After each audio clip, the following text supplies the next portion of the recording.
Good day to you, everyone. I'd like to welcome you back to yet another financial education chat on the Money program brought to you by Old Mutual. Now, this is a free educational program that we bring to discuss financial matters and help you better manage or understand your finances. And today we have got a very important guest that goes by none other than Arthur Marara.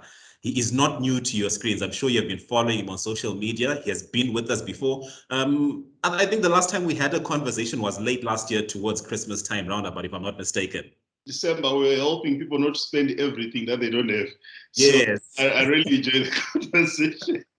And I think it's a good time for you to come back now because we are halfway through 2021 and we just now need to just keep track of what people have been doing in the first half of the year. So it's really good to have you here. But I've just welcomed our guests, those that are joining us, probably for the first time, and those that might have been coming back over and over to these financial education programs. But for the sake of those that might not know you, I'll just give you a minute or two just to introduce yourselves, let people know what you are about and how you come to be where you are right now. That's one of the most difficult questions, eh? But by profession, I trained to be a lawyer. So from 8 to 5, I'm defending the people we call commonly criminals. We are calling them clients. That's what I do. Then, if I'm not a lawyer, one of my passions is people development. I love to grow people. I love to help people accomplish their goals. And one of the things that I'm so passionate about is financial literacy and to help people make decisions that enable them to be financially free, which is why I love the work that you're doing as Old Mutual in terms of empowering the Zimbabwean community, even the African community as well, on financial matters. Thirdly, my life revolves around writing as well. So I've written a couple of books. I'll be crossing the 20th book mark in the next few weeks. So I'm quite excited by such. So that's pretty much me. I'm an attorney, I'm an author, I'm a speaker. And recently I've joined the faculty of law, where I'm now teaching law as well to people who want to become lawyers. So I hope you, Patrick, you'll be joining me in my class very soon. Yeah, so that's a bit about me. And I think the rest you should be able to find from some of the programs that I've done in the past. Thank you for that beautiful introduction. And I love law. I did law as one of my modules, but I can't really say I'm cut out to be a lawyer. I think what I'm doing now is probably where I'm supposed to be. So I'll probably just join you in the interpretation of contracts and everything else and helping the entrepreneurs out there understand those aspects much better. But thank you for joining us once again. And congratulations on, is it the 20th book that you're going to be writing now? So I'm actually finishing it. So now it's just the packaging so that the books will be ready. So end of July, 3 new books will be coming, must-read books. And so these are all going to be speaking to how you can be financially literate, how you can be in control of your finances. So yeah, must-reads. I'll be sharing further details in the next few days. Thank you for that. Thank you for that. Now, to our viewers, you might just need to know that we're not actually live right now. This is a pre-recording, but feel free to just leave your comments and your contributions in the comments section of this Facebook chat as we are broadcasting it. And then we will get back to you on the questions that you might want to have. We're so sorry we're not able to bring Arthur to you live because in all the conversations that we have had with him, there's been quite a tremendous response, and we know you might want to ask him questions directly. But feel free to follow us, leave your questions in the comment section, and we will get back to you. So in our conversation today, we're just going to be discussing financial literacy in relationships. And today, I just want us to look at relationships in a broad sense. I'd like us to consider couple relationships, relationships between parents and kids, and the reverse, the relationships with relatives and friends. And, so maybe to start off, Arthur, the first question that I'd like to ask you is, how should these financial conversations be taking place within these different groups? I know that financial conversations actually are taking place, but how would you recommend that we actually start these financial conversations in these different groups? No, thanks so much for that. I think I need to stress this point that money, if not handled well, has the potential to actually destroy relationships. Issues to do with money, they're quite topical. So I've told you that I come from a legal background. I'm sorry to say this, the majority of the marriages that are actually collapsing right now, the bulk of the contributing factors are finances. You'll be shocked how people are disagreeing over finances. So I really think we need to understand the importance and the priority of finances in relationships. They can actually make or break relationships. And I like how you have managed to segment in terms of the relationships. Let's start with couples. The greatest mistake people make is to avoid conversations around finances. That's one of the worst mistakes people are making. Why? People go through a dating phase and they don't discuss how they're going to be running their finances. So they're just telling me, I miss you, I need you, I miss you, I need you. Yet they're ignoring a fundamental point. So when we settle down, how are we going to be financing ourselves in our marriage? Which is you guys, where you come in, where you can actually help people in terms of products that can assist them in terms of financial planning.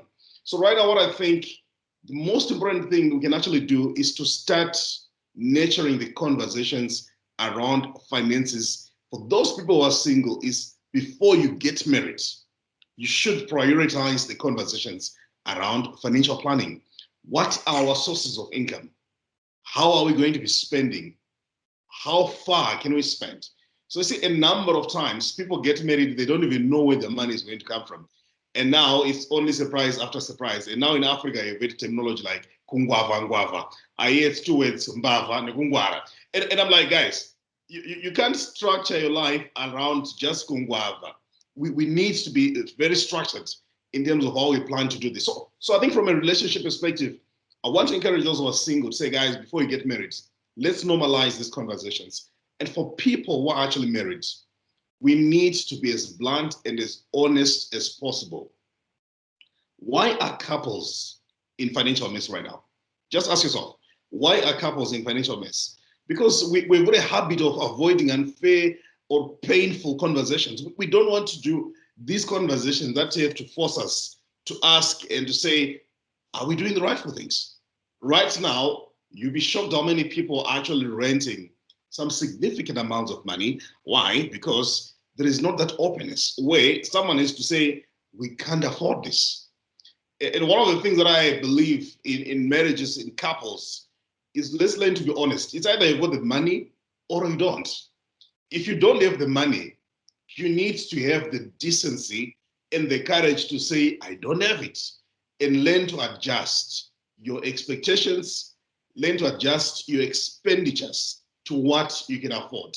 So right now, many people who are in marriages, they're in stress, serious stress. Why? Because we're so much obsessed with proving a point, so much obsessed with trying to maintain a status when we can't afford it, so much obsessed with trying to create an impression that things are happening when nothing is actually happening. So I really think we need to normalize these conversations. And that's why for any person who is married right now, and your spouse is not watching this conversation, please share the link with them so that they get to see the part where I say, let's be real. Let's normalize this. What do we have? Let's learn to eat what we kill. If we don't kill, we don't eat. You see, Patrick, things to do with money, they revolve around common sense. And people don't want to hear this. It's common sense. It's either you're making money or you're not. It's either you got the money or you don't. It's either you can afford the lifestyle or you don't. So you see, a number of times people are just running away. And this is the reason why you find people are in very serious trouble. So what I want to encourage people in various relationships is let's normalize these conversations. And let's go to the other extended families type of relationships. Mm-hmm. So if you've been raised like me, my father died when I was 18. I was raised by a single mother. She's growing old now. I've got the responsibility to look after my mother. So that goes back to planning. So what are your obligations? And once you know your obligations, try as much as possible to realize that you can only meet your obligations to the extent that you're able to actually produce. So how much are you producing? What are the nature of your obligations?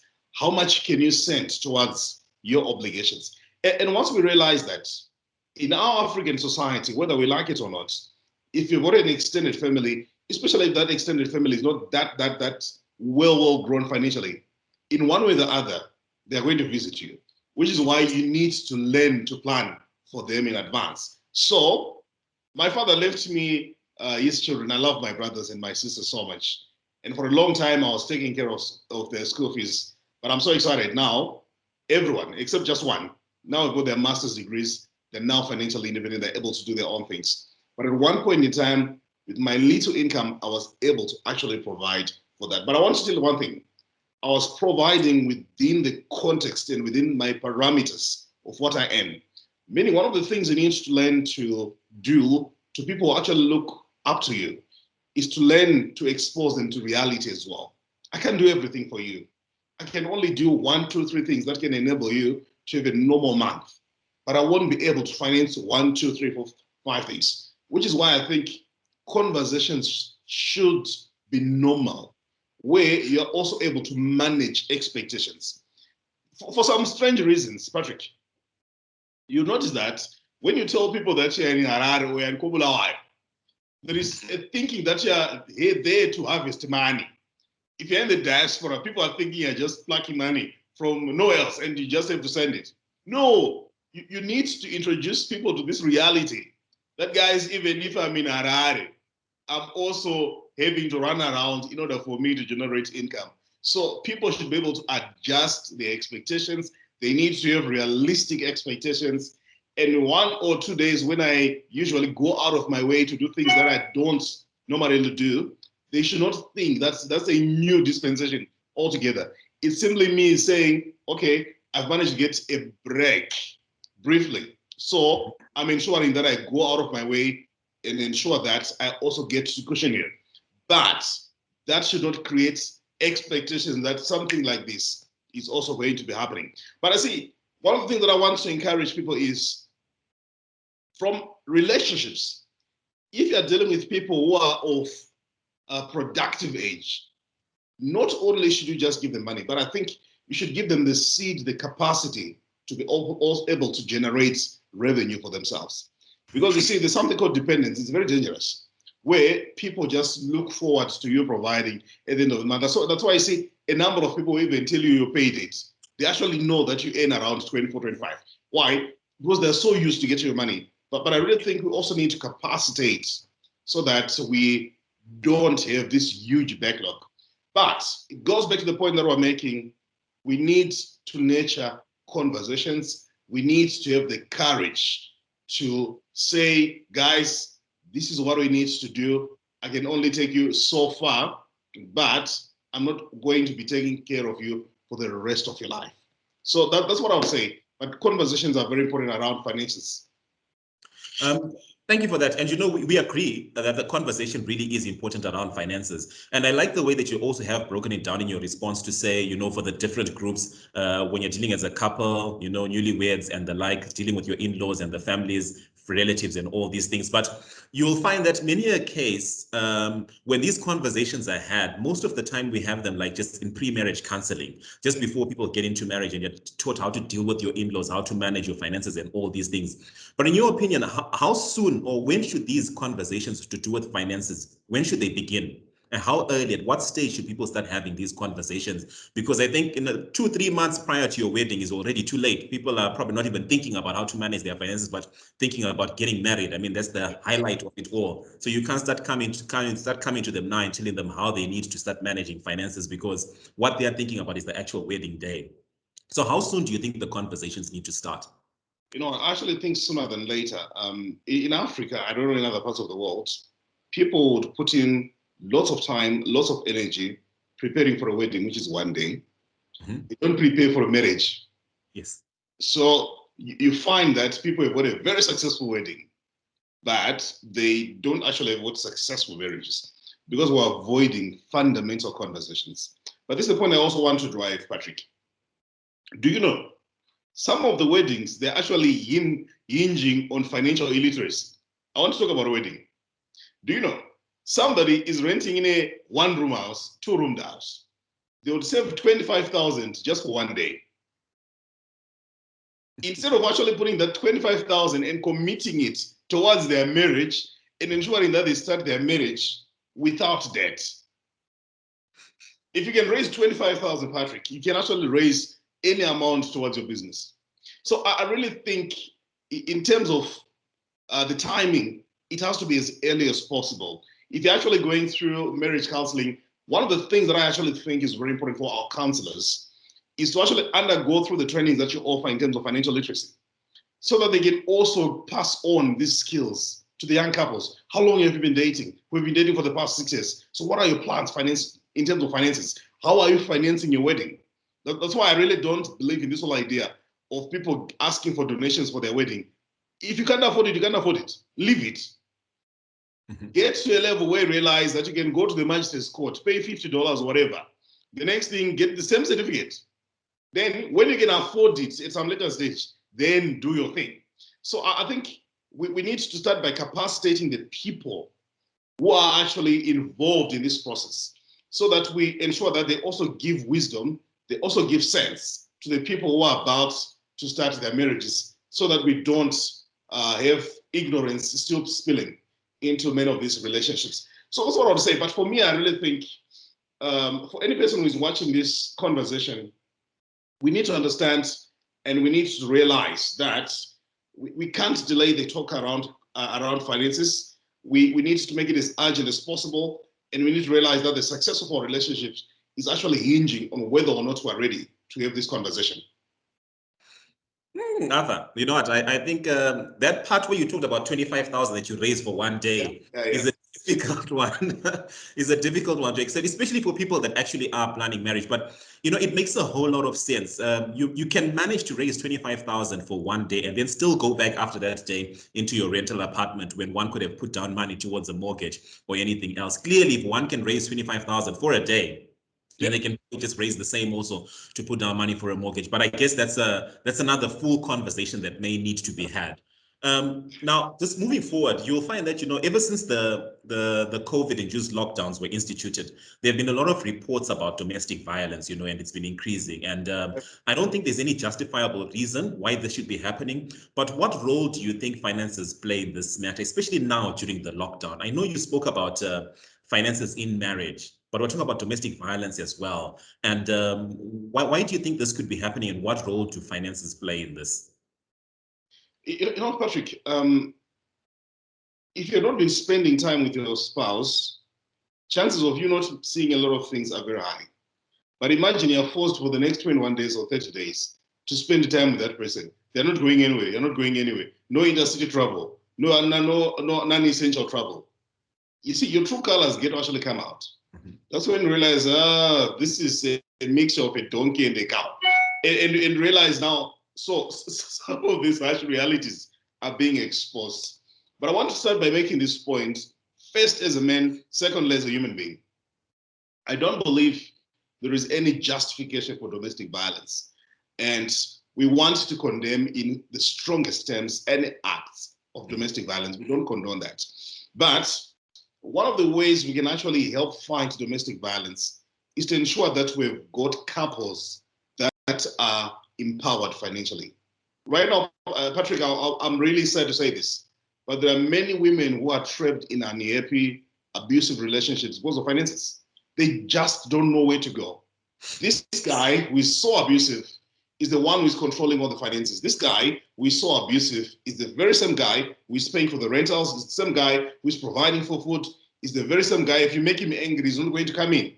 So I really think it becomes very important for us to say, okay, we've talked about how to manage your money, but if you don't have the money, there's nothing to manage. How do you actually generate the money? Which is why it becomes very important for people to actually invest in conversations like this, where you get to learn tips on how you can start creating the revenue. And with the few revenue that you have, that little money that you have, how can you multiply it? How can you grow it?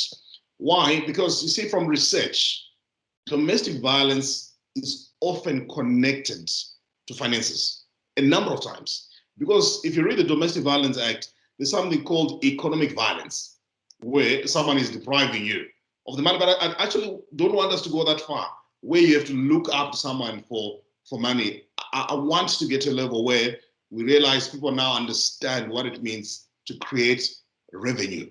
How do you start a small project? How do you manage that small project? Why? It gives you power to walk out of an abusive setup. Why? Because you can take care of yourself. But if you can't take care of yourself, you're doomed. You always have to be at the mercy of someone who is abusive, which to me is totally inappropriate. Arthur, you know, I just want to thank you for what you've just said, because it kind of brings me to my next question. Most of the time when we have these conversations about money, right, it's either people are talking about how they don't have it, the lack of the money, or they're also talking about how to make lots of it, and probably in an easy way. But just drilling down deeper, I mean, what are some of the basic problem-solving discussions do you think people need to be having around this money issue? Be it either the lack of it or how to make more of it. And I mean, at a very basic level, just to solve problems that they currently have, what are some of the conversations they need to have? So, Patrick, I'll tell you one thing. People are in financial mess because of two things. Number one, they're not making enough money. Mm-hmm. Number two, they make the worst mistake. They actually spend everything. So if you look at people's financial problems, they're revolving around these two things. They're not making enough. So they only have got one stream of income. So you're earning $500. I'm trying to be generous here. And your rental is gobbling $300. You've got children who are going to a very, very expensive private school. Next, you've got a landlord who is asking you for receipts for your operational expenses. You've got commitments in church. You're an elder. People need to be seeing you acting, playing an active role, and you don't have the money. So the conversation that have to be sustained, number one, is are we making enough money? Number two, what do we need for us to have a normal month? By the way, I'm not talking about being lavish here. I'm talking about being able to move from day one of a month to day 28, day 29, day 30, day 31 of the month. This has to be sustained by simple conversations around planning, around budgeting. You'll be shocked how many people don't have the time to actually plan. The questions that you need to ask yourself and the conversation that you need to ask, they're purely common sense questions. And these are purely common sense conversations. I usually talk, sorry about this, I don't want to be offensive here. But see, many people would live a borrowed life and they would want to stay in a suburb which starts with that word borrow. Why? Because we've got these high expectations. We think we're going to gain value from staying in a particular suburb, yet we can't afford it. So I think we need to learn to ask our questions like, can you afford this? And the word, can you afford it? The question, can you afford it, is a very simple question, which has to be answered by yes or no. If you can afford it, it's okay. But if you can't afford it, what does it mean? It simply means you need to be real. Right now, the people who are owing rentals in excess of 4 or 5 months. I'm being practical here. So if you're owing rentals in excess of 4 or 5 months, already that's showing you something. You can't afford it. If you're driving a vehicle that you constantly have to be checking the fuel gauge, it means you can't afford it. Why? Because you see, when you pick a vehicle, a choice of a vehicle, one of the things is we believe by now that you can afford the fuel, you can afford the maintenance. So what many people actually need to do now is to simply sit down with themselves, have a practical, honest conversation. If you can't afford to have it on yourselves, with yourselves, engage a third person who can enable you to have conversations that you kind of have when you're only the two of you. Because you see, the advantage of watching programs like this is I'm telling you ordinarily what your spouse cannot tell you. That you're not being realistic.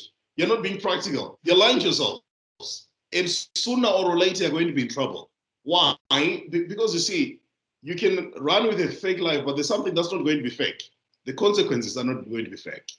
When the messenger of God is going to come knocking at your door, that's not true, that's not fake. When the blood pressure is going to rise, connected to finances, that's not to be fake. When depression connected to finances is going to hit you, that's not going to be fake. So the conversation is, can you afford this? Alternatively, how can you afford this? That will actually help you. How can you afford this? And once you ask the how can you afford the question, it simply means you're going to engage and get to a level where you begin to honestly ask questions around the activities that you need to do in order for you to afford it. You see, the problem that we experience, Patrick, is we've got people who want this life, but their effort is just here. So there's a huge discrepancy. So you're sleeping 8-9 hours, but you want the lifestyle of someone who is sleeping 3-4 hours. It doesn't work that way. So I really think what we need to do and what we need to encourage people is to be as honest, blunt, brutal as possible in terms of looking at their lifestyle, looking at their sources of income. That will truly be liberating if people want to be financially free. Thank you for that. Now, as you were speaking about affordability and what people can afford, there's a quotation that just came to mind. Now, I'm just going to say this is not my view, nay, this is the view of Old Mutual, but I'm just going to put it out there. And this particular gentleman says that if you cannot afford to buy it twice, then you can't afford it. Very right. It's not entirely true, yeah, but there are certain areas, of course, maybe where you might just want to buy one thing, and that's all you need. But you were saying if you cannot afford to buy it twice, then you can't afford it. Now, the viewers can take it with a pinch of salt and see how it applies to them. But then also in your conversation, in the response to the last question, you spoke about being realistic. And when it comes to goal setting, we normally use the acronym SMART, and the R in that SMART stands for realistic. Now, from what you have come across in your line of work, where do people normally miss this and begin to have unrealistic expectations and demands? You know what? It's the level that you peg your life. Mm-hmm. I think the quote that you made there is actually very true, but it really speaks to the bulk of the things that we call luxuries. So you associate yourself with a particular type of people. It's okay. It's good to associate yourself with various people. But you see, certain environments that you put yourself in, they'll put pressure on you. So right now, I know of a friend, a very good friend of mine. He says he used to send his kids to a school where he was parting with $3,000-$4,000 a month. And when you go to the parents' day, visiting day, on entrance, they need about $100 just for you to get in. And never mind, you've driven about 100, 200 kilometers just to go to the school. And bit by bit, you actually realize, no, this thing is actually draining you. It's actually eating you. And you know what he says? He says, I made a bold move. I removed my kids from that place. I put them somewhere good where I could afford. And because of that, guess what? He could breathe. So right now, a number of times we're under so much pressure because of the type of associations we keep. A number of times people are trying to compete with people whose sources of income they don't even know. Mm-hmm. Patrick, there's a school in Harare that charges $10,000 a term. I don't know if you're aware of it. Yeah. 10,000 a term. I'm talking about Benjamin. You need 100 of them just for a term. And someone is not even making anything close to that in a month. But they're sending their kids in that place for a term. But little do they know that many of the diplomats who are actually sending their kids to those schools, they're not actually paying from their pockets. It's a benefit. Mm-hmm. Many of the CEOs who are sending their children to those schools, they're not necessarily paying from their pockets. It's a contractual benefit where they simply have to nominate a school, then their children go there, everything is taken care of. But you see, because of people trying to keep up with the Joneses, they usually raise their expenditure to that level. Yet they don't realize that the people they're trying to compete with, they are not taking the money from the place that you're taking it. So what I need to encourage people is stop living a life of competition. It will put you under unnecessary pressure where you have to engage in certain obligations that can wind you broke, which is one of the things that I tell people, don't go broke trying to prove broke people that you're not broke. So our society is really obsessed with trying to prove points. One of the easiest places to get pressure is social media. Mm-hmm. You will be aware, Patrick, of many people who go around town, especially on Instagram, showing people properties, showing people their new acquisitions, showing people their new cars, showing people that they are flying in a private jet, etc., etc. Never mind that you've never seen that plane taking off. If you're not careful, you might actually think you're not doing your best. Mm-hmm. If you're not careful, you might actually think you're not serious. But no one is about to exhibit poverty on Instagram.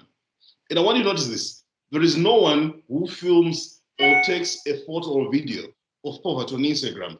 Everyone is trying to portray this lavish picture. Everyone is trying to portray this picture that things are happening, that things are in order, things are firing from all cylinders. But is that always the truth? That's not always the truth. Why? Because people are trying to show you the positive side. People are trying to show you what's happening, what's moving from their end.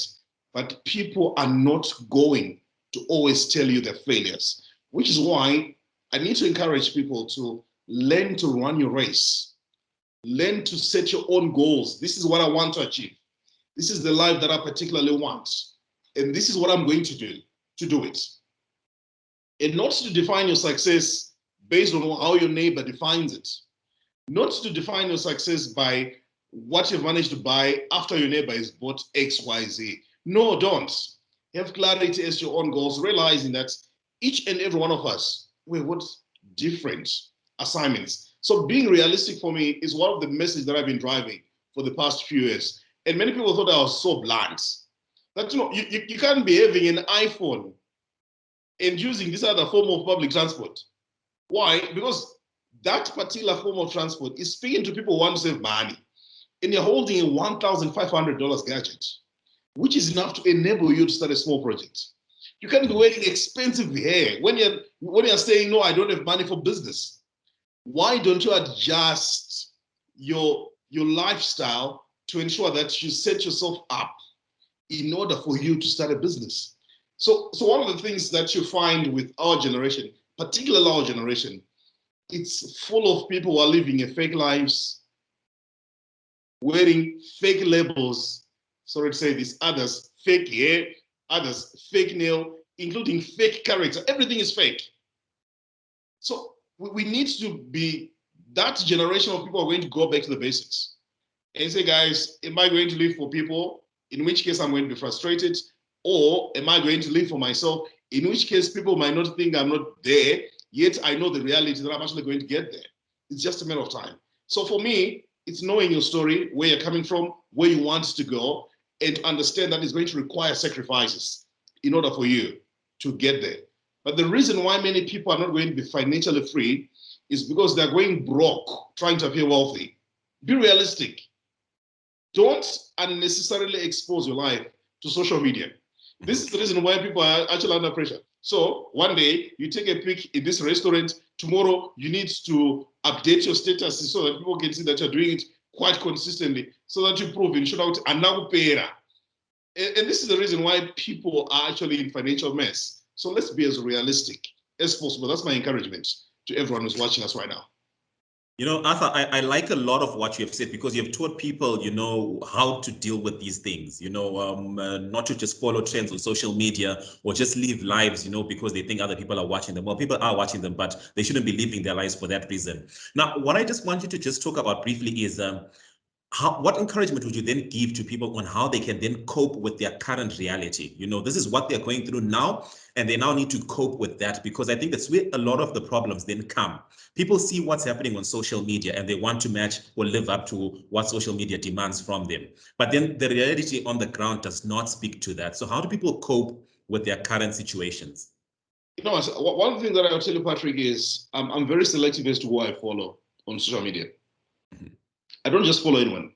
So I've deliberately made it a point that I'm very selective as to who I follow. Then if I'm following you, it's usually because I want to learn one or two things from you. So what many people really need to do right now is actually remove the pressure from themselves. And how do you do it? The easiest way to remove pressure from yourself is to actually remove the sources of pressure. So don't save particular numbers of people who are trying to exhibit statuses of things that are happening when they're not happening. Don't. So one of the things that I do, Patrick, I don't save every contact. No, I don't. I only save your contact when I realize we can sustain a certain form of conversation, which I think is useful. That's one of the things that I do. Secondly, when it's on Instagram, I have had to do an audit where I begin to say, okay, did I follow this person? Why did I follow this person? Then I look at the post, realize, no, this is nonsense. Then I leave. What am I doing? I'm shielding myself. I'm protecting myself. So right now, if you've been that person who's been going through so much pressure, I want to ask a very simple question. Do you still want to continue in that state of affairs? It's often said, Patrick, that you can't liberate a happy slave from slavery. You can't. So a number of people, they're still okay with what they're doing, even if it's not okay. So I think we need to get to a point where we say, this is not okay, this is not working. And once we realize that this is not okay, this is not working, we need to have the courage to confront ourselves to say, how can we do the right things? How can we make the right decisions? And it's going to require you to make unpopular decisions, which is going to say, I'm not going to do this. I'm not going to do this. Even if people used to see me doing it, I'm going to start by living for myself. You see, when you're in a pit, one of the best things you can ever do for yourself is to stop digging. Because when you keep digging, it means you're still going down. Stop digging. Let's start talking in terms of how can we get you out of that. So one of the things you actually need to do, amongst other things, is to ask for help. Get good counsel. Get to have friends who are realistic. Get to associate yourself with people who constantly tell you that you are going nowhere. You need to stop. You see, when you're going in the right direction, in the wrong direction rather, you don't need motivation, Patrick. You need to stop. So many people want to be motivated when they're going in the right direction, in the wrong direction. You don't need that. You need people who are going to say, you need to stop. Right now, I want to give you a very simple example. If you're paying $500 and you can't afford it, I think it's the right time to look for a $200 property. Even if it means just 2-3 rooms, do it. The other balance, save it, put it towards some things that can able to contribute towards your financial wellness. But you also need people who are telling you, dude, for the meantime, this particular season does not require you to make these funny decisions. It requires you to make realistic decisions. So the majority of the work that I'm actually doing now, people may call me rough, blunt, brutal, is to remind people about being realistic, remind people that we need to adjust our realities. But if you want a good life, trust me, it's possible. But you can't do it if you're not upgrading your income. So you see, many people were simply upgrading our expenditure, but are not upgrading our income. That's why we're in financial mess. So you still have one stream of income, but you're eating pizza like you've got shares in one of the pizza businesses. So you see, you won't be able to go far. It's also good, Patrick, to just buy a chicken. It goes for about $4 or $5. Teach yourself some recipes on YouTube. Learn to prepare it. It's also good to learn to spoil yourself through the things that are within your means. And that simply means you need the courage to be realistic. So many people are going to die fake lives. I know you guys are watching our products. You'd be shocked how many people would die without any particular products, insurance products, which they can actually utilize when they are no longer there, alternatively, which they can utilize to protect their loved ones. Yet, on social media, there are these champions. In Shona, they call them Mbinga, whatever that means. Yeah. So I'm saying, guys, let's run away from this syndrome where we need validation from strangers. Let's run away from this syndrome where we need attention from complete strangers who are sometimes just witnessing our stupidity, and they're not going to partake of the consequences of our stupidity. They're actually going to be laughing at you. So you have no points to prove. Go back to reality and realize each and every one of us, we have got a race of our own to run. But you can't afford to run that race whilst you're trying to live other people's lives. Thank you for that. Now, I just have about 5 more questions for you. And I just want to relate the last 5 questions that I have to the On the Money program that Old Mutual is already running. It's a financial education program. I'll just take this opportunity also just to advise some of our viewers that might not know what we do in this program. But basically what I want to do is to pick your brains, on how you then relate to some of these principles as we then present them under the On the Money program. So we've got Africa's big 5 animals, right? Yeah. Within those big 5, we draw certain financial lessons from their behaviors. For example, the rhino, right? The rhino charges against anything that poses a threat against its cubs or itself, right? So it just charges against it. And what we then say in On the Money is that we need to learn to charge against our debt, draw down all the debt that we have. What's your take on that? When it comes to debt, one of the things that people don't understand, there's something called good debt and there's something called bad debt. Don't know that I advise people to borrow. I'm the type of guy who doesn't advise people to borrow. If you're going to borrow, let it not be consumptive borrowing. You'd be shocked right now how many people borrowed to buy cars, and the next day they bought third-party insurance for their cars, and when an accident happened, they're in a fix. Why? You still owe the car. You can't replace your vehicle. So when people are actually going to borrow, let it be capital. Ensure that your borrowing is going to lead you to make more money. But me, Patrick, I'm the guy who doesn't advise people to borrow. Why? My life as an attorney has taught me certain things. I've seen people experiencing in bad ways the consequences of borrowing. You know, one day I went to one of the auction floors. I saw furniture all over. And I'm like, what's happening? And they say, no, we are charged from one place. So imagine someone didn't pay. The next thing, the messenger of court comes. They take things from your leather sofas. They take things from your TV. They will go into your bedroom. They attach your bedroom suite. They attach your bed.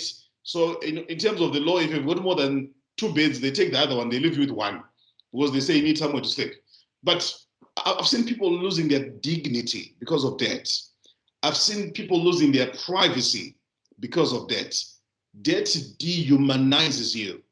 That's why people need to be very blunt and to ensure that we confront our debts, which is why it's very important for us to learn to plan and manage your debt. Right now, Patrick, there's someone who had a mortgage. That's a form of debt. And there's someone who borrowed money to buy chicken. That's a debt. Mm-hmm. But me, I respect a person who's got a mortgage. Why? Because they're actually paying for home ownership. They are paying to ensure that at one point in time, they're going to be in control of this property. They can actually be using this property for income generation. So we need to actually plan. How do I get out of debt? If you're actually in debt, how are you going to plan to get out of debt? Then how are you managing your debt? So many people, they don't actually manage their debt. Learn to also identify the risks which are associated with a particular type of borrowing. So you see, even if it's a business, it's not every time that you should be running to borrow. You need to understand the risks. What is the environment like? So right now we're operating during this COVID period where people are just saying, no, I just need a bit of liquidity to run. Where are you putting the money? Are you putting your money in a place where you're actually going to be able to see it again? So right now we need to be able to see the things that can potentially affect us, including affecting our budgeting. Why? Because you can still be in debt even after planning. That's why your planning has to be very good. But we need to encourage people to be so aggressive when it comes to being free from debt. Be aggressive, be deliberate. If you're going to commit a small amount towards liquidating your debt, do it so that you can be financially free. You see, there is something called good credit rating. There is a time where you really need the money.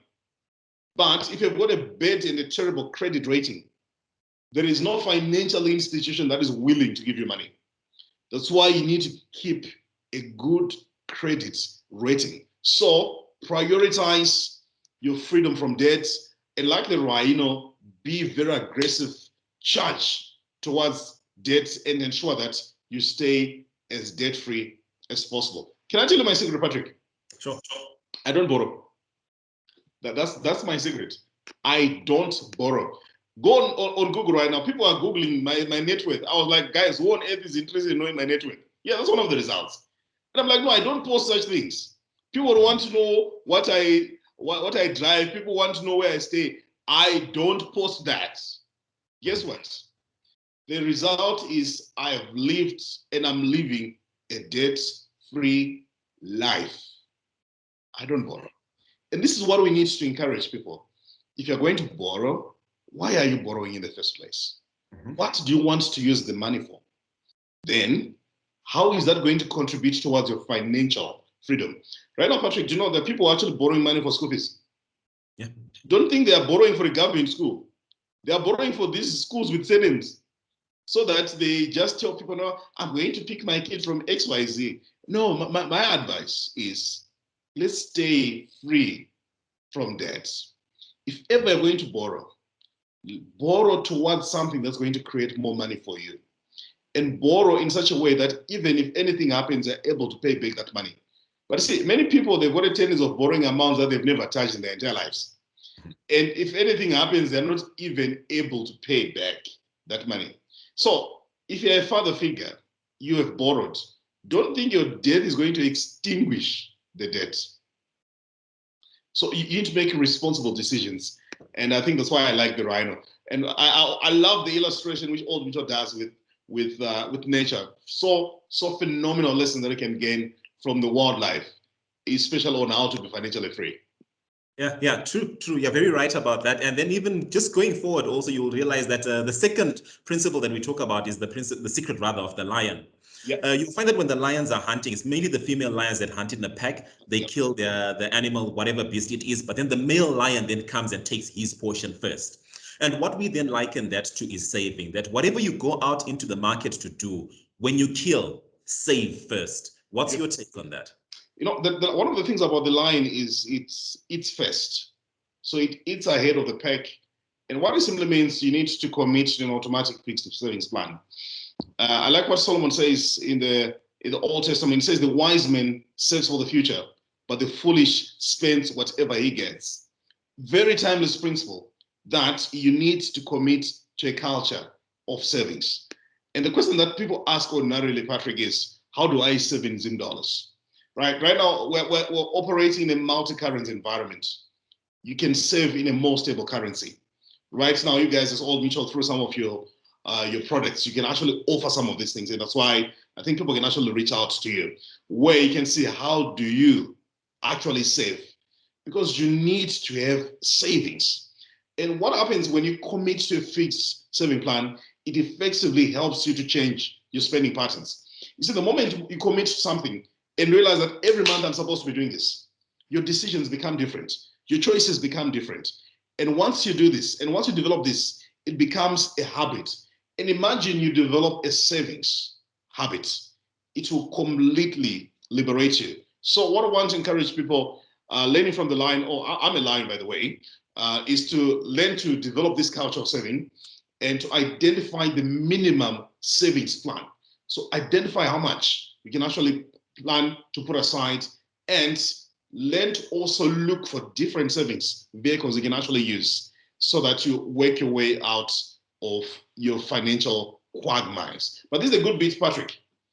You don't necessarily have to know everything about savings. That's why they are professionals. Sit down with someone and ask for the particular products that you can get. Call a consultant and say, guys, I've got money. I don't know what to do with it. What should I do?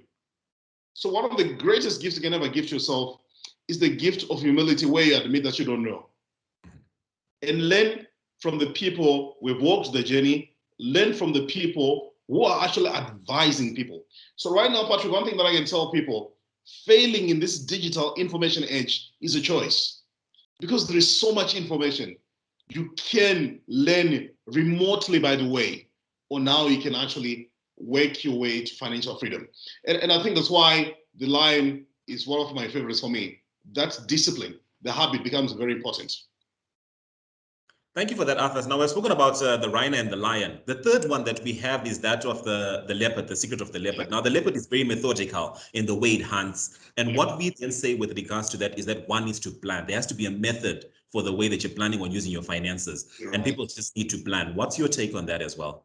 You know what? Planning requires, in fact, if you want to be successful, you need to plan. And planning is a choice. You don't plan accidentally. And once you develop the discipline of planning, what it's actually teaching you, in essence, is to also have clarity of your goals. What do you want to achieve? Remember, we were having this conversation some few minutes ago about why people are not having realistic goals, because we're not planning. So learn to have clear goals. I think that's what you learn from the leopard. Learn to have clear goals. What are your goals? Then, are they realistic goals?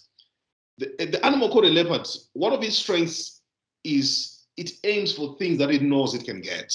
So this is a cat family, lion is a cat family, leopard is a cat family. But they learn to say, this I can get, and they actually target that. Nowadays in Zimbabwe, there's technology or terminology called Tana Zaunoshikira. So what it simply means is aim for things that you know you can get. And the reason why many people are in trouble right now is because we're aiming for things that we know we cannot get. We don't have the means of getting them.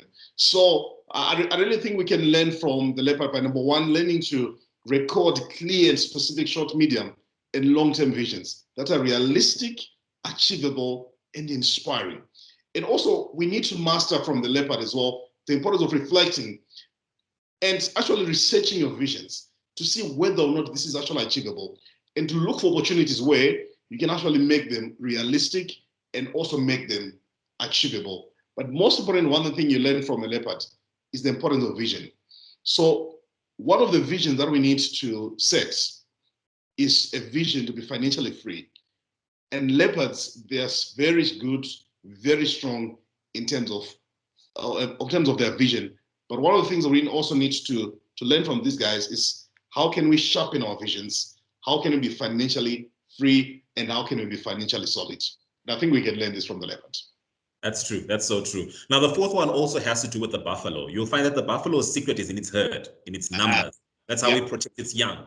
And what we then draw from that is that, one needs to invest to increase that herd. You need to invest, and you also need insurance. Now, what's your take on that as well? You know what? Insurance is one of the things that people need to understand and embrace. So there's insurance, there's assurance. Insurance borders on the fact that something may happen. Yeah, so you may be involved in an accident. That's life. But there's something called assurance as well, that you're going to die. That's the reality of life, meaning you need to have a life assurance products. So every day when you're waking up, when you're driving, when you're moving, when you're doing whatever, life is full of risk. And one of the things we can actually do is to plan for risk. And people don't want to hear this. Plan for risk and embrace the risk. And ensure that in this day and age, there are now so many instruments that you can use to actually be able to insure yourself. That's why you can't be driving a vehicle without insurance. That's why if you've got valuables in your house, take out particular insurance products that cushion you in the event that a break-in occurs. Alternatively, there is a damage. Right now, some people are using cell phones that are so expensive, and when they're stolen, they're stranded. Get to a level where you begin to look out for opportunities where you can manage your risk. But one interesting thing about the buffalo, very mighty creature here, is deliberate and is steady. And I think you've seen from National Geographic instances where buffaloes actually charge against lions. One of the things about this thing is it's very strong, but not only is it strong, it also learns to direct its energy in particular way that enables it to protect itself and also the others that look up to it. So there is strength in numbers, but also realize that if you're a father figure, if you're a parent, you really need to be proactive in terms of providing for your family. Why? Because you have got a responsibility to look after your head. That's why people need to understand from the buffalo the importance of investing in order to grow your asset base. And also to understand from these guys the importance and the power of compound interest. And those want to learn about compound interest, Patrick is going to post details where you can learn from the various products that they do actually have. But also what the buffalo teaches you is to force you and to persuade you to look into the various financial options that are available so that you can grow your asset base. But most importantly, like I've always been saying, Patrick, we're living in a generation where there's so much information. Don't hesitate to call after this particular conversation and get to learn more about the products that you can utilize in terms of growing your investments and also growing your assets. Thank you for that, Arthur. And we'll definitely be sharing more information on the compound interest and the other products that we have. Like we said, the viewers can feel free to get in touch with us on any of the platforms. But now, last but definitely not the least, is the secret of the elephant, right? Now, the elephant has got a very good memory. And what we liken that to is the ability to budget. One needs to budget. You're right. Yeah, budgeting is telling your money where it's supposed to go rather than to wonder where it is gone. That's budgeting. So a number of people, they're saying, I don't know where my money is going. I think you've heard that statement. No, even if I make my money, I don't even know where it is going. No, if you want to know where the money has gone, look as well at the places that you're going.